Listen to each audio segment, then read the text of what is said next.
Assalamualaikum warahmatullahi wabarakatuh. Selamat pagi teman-teman semua. Sebelumnya perkenalkan, nama saya Galulan dari Settingroom yang akan mengampu pembelajaran daring kali ini. Bagaimana kabar kalian? Alhamdulillah, semoga kita semua dalam keadaan sehat agar dapat belajar dengan maksimal. Sesuai dengan rencana pelaksanaan pembelajaran, bahwa hari ini kita akan mempelajari materi tentang unsur kebahasaan artikel atau buku ilmiah. Sebelum kita mulai, sebaiknya kita berdoa terlebih dahulu agar pembelajaran kali ini berjalan dengan lancar dan kita tetap semangat untuk mencari ilmu dan ilmu yang kita pelajari hari ini dapat bermanfaat. Berdoa sesuai dengan agama dan kepercayaan masing-masing. Berdoa dimulai. Cukup, berdoa selesai. Untuk mempersingkat waktu, Ibu minta kalian untuk presensi melalui link yang telah Ibu bagikan di WA group ya teman-teman. Dan untuk itu, minggu lalu kita sudah belajar materi tentang menganalisis isi dan kebahasaan novel. Kita sedikit mengulas hari ini tentang materi yang minggu lalu, yang mana untuk menulis sebuah novel, pengarang harus memperhatikan unsur-unsur yang mendukung, yaitu ada unsur intrinsik dan ekstrinsik. Untuk unsur intrinsik sendiri itu terdapat tema, tokoh, alur, latar, dan sebagainya. Jadi seperti itu, semoga kalian sudah paham betul dengan materi yang Ibu jelaskan tentang minggu lalu, tentang isi dan kebahasaan novel yang terkandung dalam novel. Seperti yang sudah kita bicarakan minggu lalu, bahwa pertemuan hari ini kita akan mempelajari materi tentang unsur kebahasaan artikel atau buku ilmiah. Masih sama dengan minggu lalu, masih ada berkesinambungan, yang mana minggu lalu unsur tentang novel. Namun untuk minggu ini kita akan belajar tentang unsur kebahasaan artikel atau buku ilmiah. Sebelum kita mulai, Ibu ingin bertanya kepada kalian, apa yang kalian ketahui tentang apa itu artikel ataupun apa itu buku ilmiah? Ayo, siapa yang ingin menjawab? Ya, betul sekali. Karena kalian sudah kelas 12 ya, tentunya tidak akan asing lagi dengan apa itu artikel. Karena sering kita jumpai di Google ataupun di internet ketika kita sedang mencari sebuah materi. Artikel tersebut akan muncul, yaitu tentang tulisan yang berisikan sebuah fakta. Nah, kita akan mempelajari materi tersebut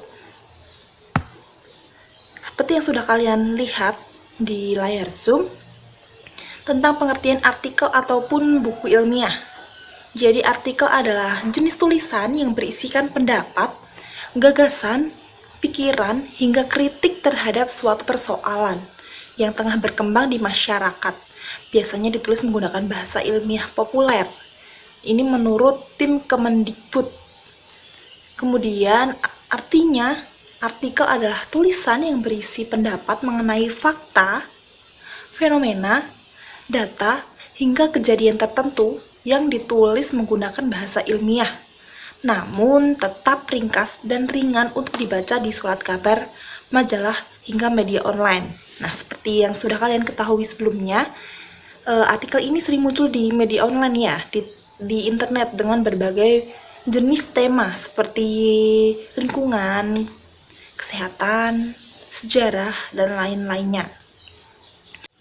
Kemudian next, seorang penulis artikel ini harus memperhatikan berbagai macam unsur untuk menyusun sebuah artikel agar artikel tersebut enak dibaca, pantas dibaca, ataupun terkesan bagus dan menarik untuk kita baca.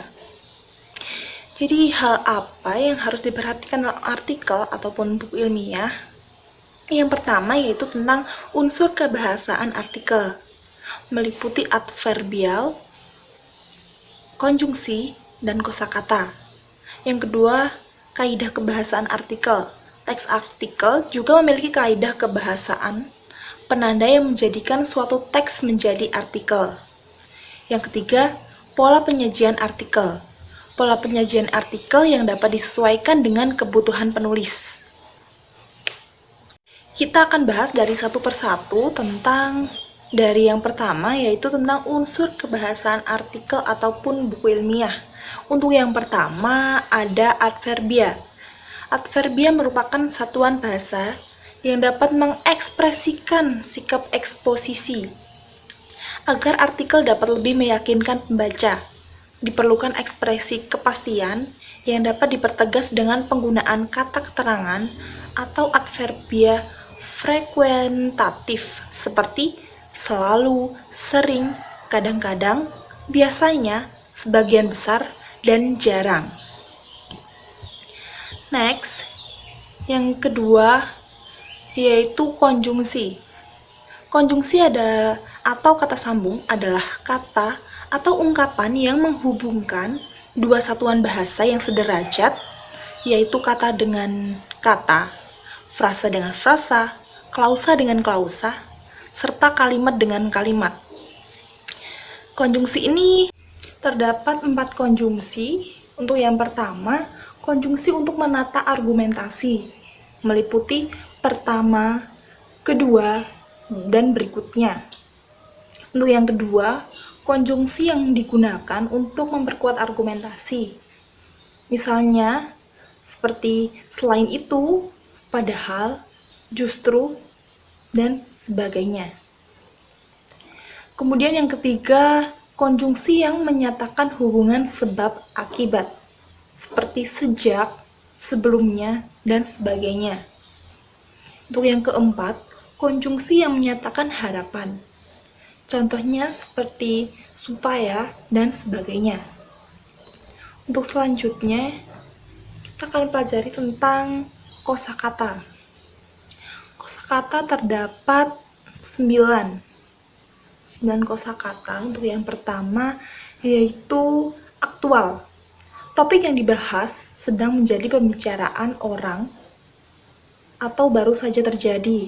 Jadi untuk membuat artikel ini penulis menuliskan apa yang sedang terjadi, apa yang sedang hangat-hangatnya terjadi di masyarakat. Kemudian penulis menuliskan artikel tersebut dan mengunggahnya ke media online.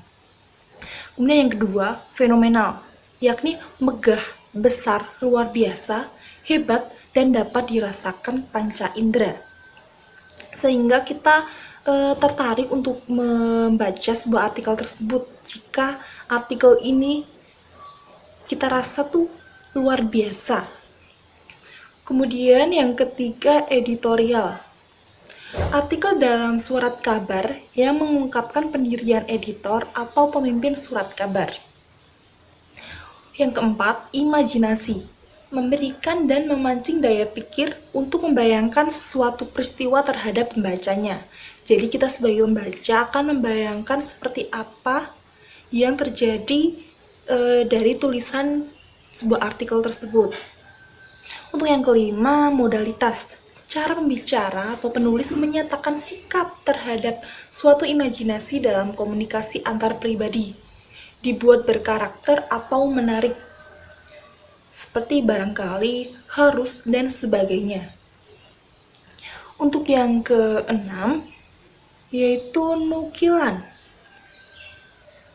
Kutipan atau tulisan yang dicantumkan pada suatu benda. Kemudian untuk yang ketujuh, yaitu tajuk rencana, karangan pokok dalam suatu kumpulan berita dan konten surat kabar. Yang kedelapan, teks opini, yang berarti teks yang menjadi wadah untuk mengemukakan berbagai pendapat atau pikiran. Penulis akan menuangkan semua pendapat dan pikirannya ke dalam suatu teks artikel tersebut. Untuk yang terakhir yaitu keterangan aposisi, keterangan yang memberikan penjelasan kata benda. Jika ditulis, keterangan ini diapit tanda koma atau tanda pisah atau tanda kurung. Seperti itu ya teman-teman. Apakah kalian sudah jelas tentang unsur kebahasaan artikel atau buku ilmiah ini? Sebelum kita lanjutkan, jika ada yang ditanyakan, Boleh sekali. Jika belum ada yang ingin ditanyakan, kita lanjut saja ke submateri selanjutnya, yaitu tentang kaidah kebahasaan artikel.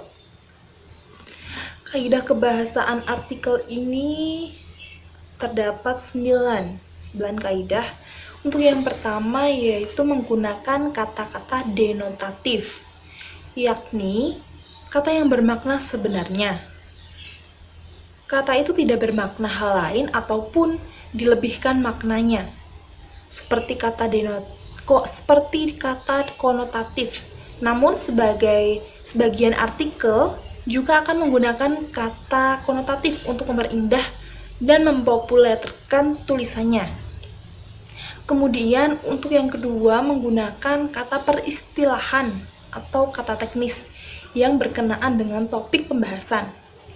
Contohnya, jika topik yang dibawakan mengenai kesehatan, maka istilah teknis yang digunakan adalah virus, bakteri, pola makan, suhu tubuh, dan sebagainya. Jadi kita akan menyesuaikan penggunaan kata istilah ini sesuai dengan tema yang kita ambil. Kemudian yang ketiga, banyak menggunakan konjungsi yang menunjukkan hubungan argumentasi atau kausalitas. Contohnya sebab, karena, jika, dengan, demikian, oleh karena itu, dan akibatnya. Kemudian next, untuk yang selanjutnya yaitu dapat pula menggunakan konjungsi yang menyatakan hubungan keterangan waktu dan kronologi. Seperti sebelum itu, kemudian, pada akhirnya. Seperti itu. Untuk yang selanjutnya dalam artikel pola perbandingan, banyak memuat konjungsi yang menyatakan perbandingan atau pertentangan. Contohnya seperti sebaliknya, berbeda halnya, namun, sedangkan, dan lain sebagainya. Yang selanjutnya yaitu menggunakan kata-kata kerja mental atau mental verba. Seperti contohnya yaitu diharapkan, memperkirakan, memprihatinkan, menduga, menyimpulkan, berpendapat, berasumsi, dan mengagumkan. Dan kemudian untuk selanjutnya yaitu banyak menggunakan kata-kata perujukan. Seperti contohnya menurut pendapat. Menurut pendapat siapa, nanti dituliskan seperti itu berdasarkan data, merujuk pada pendapat seorang ahli ini, seperti itu dituliskan oleh penulis dalam suatu artikel. Kemudian menggunakan kata-kata persuasif seperti sebaiknya, hendaklah, sebaiknya, harus, perlu, dan lain sebagainya. Seperti itu. Untuk selanjutnya, apakah kalian ada pertanyaan sebelum kita lanjut ke submateri selanjutnya? Kalian bisa bertanya di WA group jika kalian sekarang belum menemukan pertanyaan yang membuat kalian sulit untuk mencerna materi yang kita pelajari hari ini. Kemudian next, lanjut jika belum ada pertanyaan, kita next ke pola penyajian artikel. Dalam pola penyajian artikel ini terdapat 5 pola. Untuk yang pertama, pola pemecahan topik. Artikel memecah topik yang masih berada dalam lingkup pembicaraan yang ditemakan menjadi beberapa subbagian atau subtopik yang lebih mengerucut agar dapat dianalisis dan lebih fokus terhadap masing-masing bagian yang telah dipecah. Untuk yang kedua, pola masalah atau pemecahannya. Pola ini lebih dahulu mengemukakan masalah yang dibahas, baik itu masalah pokok maupun beberapa masalah keturunannya yang masih berada dalam lingkup pokok bahasan utama. Selanjutnya, penulis akan menganalisis sesuatu yang dengan pendapat ahli atau pakar terkait dengan bidang ilmu yang berkaitan dengan topik yang sedang dibahas. Untuk yang ketiga, pola kronologi. Pola kronologi akan menyajikan artikel sesuai dengan urutan waktu, kejadian, berkesinambungan, berkelanjutan, bagaimana sesuatu itu terjadi yang dipaparkan secara urut dan runtut. Kemudian lanjutannya tentang yang keempat, pola pendapat atau alasan pemikiran. Pola ini baru dipakai jika penulis artikel ingin menyampaikan pendapat dan gagasannya sendiri. Argumen langsung disampaikan dengan jelas dan bila perlu dapat ditambahkan perbandingan atau bukti yang menguatkannya. Yang terakhir yaitu pola perbandingan. Pembanding atau gaya penulisan komparatif membandingkan dua aspek atau lebih dari satu topik untuk menunjukkan persamaan atau perbedaannya, sehingga dapat menarik kesimpulan untuk suatu solusi atau gambaran yang lebih baik dari hal yang sedang dibahas. Nah, ini tentang materi terakhir kita. Cukup jelas, sudah kita bahas semua. Bagaimana teman-teman? Apakah sudah ingin ada yang ditanyakan untuk materi kita hari ini? Kalian bisa bertanya apa materi yang belum kalian pahami dari yang sudah Ibu jelaskan hari ini. Tunggu jika kalian ingin bertanya. Jika belum ada yang ingin ditanyakan, Ibu akan beri tugas tentang materi hari ini. Yang kita pelajari hari ini yaitu tentang unsur kebahasaan artikel ataupun buku ilmiah. Untuk penugasannya berbentuk kelompok. Seperti yang kalian lihat di layar Zoom, yaitu bentuklah kelompok dengan anggota maksimal 3 orang. Jadi kalian harus membentuk kelompok bisa 2 orang ataupun 3 orang. Jangan sendiri, diusahakan jangan sendiri karena ini bukan tugas individu. Kemudian buatlah artikel yang bertemakan bebas. Jadi sesuai dengan yang sudah Ibu jelaskan tadi, kalian bisa memilih berbagai tema yang kalian sudah kuasai. Bisa tentang lingkungan, kesehatan, sejarah, tentang teknologi ataupun yang lainnya. Artikel sebanyak 2 halaman Word. Kemudian analisis unsur, kaidah, serta pola penyajian yang terkandung dalam artikel yang telah kalian buat. Jadi kalian bisa berbagi tugas, bisa 2 orang ataupun 3 orang nanti berbagi tugas untuk membuat sebuah 2 halaman berbentuk Word dan menganalisis unsur, kaidah, serta pola penyajiannya dalam artikel yang telah kalian buat tersebut. Kemudian hasil artikel dianalisis dan dikumpulkan melalui Google Form yang telah Ibu sediakan. Nanti Ibu akan kirim di WA Group. Untuk deadline 1 minggu sepertinya cukup. Jika nanti ada hal yang ingin ditanyakan, bisa langsung bertanya, japri, ataupun di WA Group. Kemudian Ibu juga akan memberikan sebuah kuis untuk kalian. Nah, untuk kuis ini bersifat penugasan individu masing-masing orang. Untuk kuisnya berbentuk pilihan ganda, nanti kemungkinan 20 soal terkait dengan materi yang kita pelajari hari ini, yaitu unsur kebahasaan artikel ataupun ilmiah. Nanti untuk PowerPoint-nya bisa Ibu bagikan di WA Group agar memudahkan kalian untuk mengerjakan kuis tersebut karena masih ada cangkupannya dengan materi ini. Baik, jika sudah jelas semua, bisa ditarik kesimpulan. Ibu akan memberikan kesimpulan, yaitu tentang artikel atau buku ilmiah adalah tulisan yang berisikan pendapat mengenai fakta, fenomena, data, hingga kejadian tertentu yang ditulis menggunakan bahasa ilmiah, namun tetap ringkas dan ringan untuk dibaca di surat kabar, majalah, ataupun media online. Memiliki beberapa hal yang harus diperhatikan ketika menyusun sebuah artikel ataupun buku ilmiah, seperti unsur kebahasaan artikel, kaidah kebahasaan artikel, dan pola penyajian artikel. Artikel atau buku ilmiah ini dikatakan baik jika sudah memenuhi semua unsur-unsur tersebut.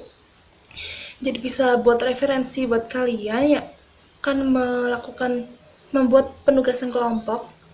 Jadi diperhatikan bahwa artikel ini bersifat ringkas dan ringan untuk dibaca, jadi tidak perlu berbelit-belit untuk pembahasannya. Seperti itu. Baik teman-teman semua, sepertinya kalian sudah cukup jelas dengan materi yang Ibu sampaikan hari ini. Semoga kalian tetap semangat menjalani pembelajaran walaupun daring di rumah masing-masing, tidak bisa bertemu dengan teman-teman lainnya. Namun kalian harus tetap rajin belajar agar nilai kalian semakin bagus dan dapat menguasai materi-materi yang dipelajari. Kemudian karena materi artikel atau buku ilmiah ini sudah selesai, jadi untuk minggu depan kita akan membahas materi yang berbeda, yaitu menganalisis sistematika dan kebahasaan, kritik dan sastra. Jadi mulai sekarang kalian bisa mencari tentang materi-materi yang berkaitan dengan kritik dan isai di internet, supaya besok saat kita bahas kalian sudah ada bayang-bayang dan pandangan tentang materi tersebut.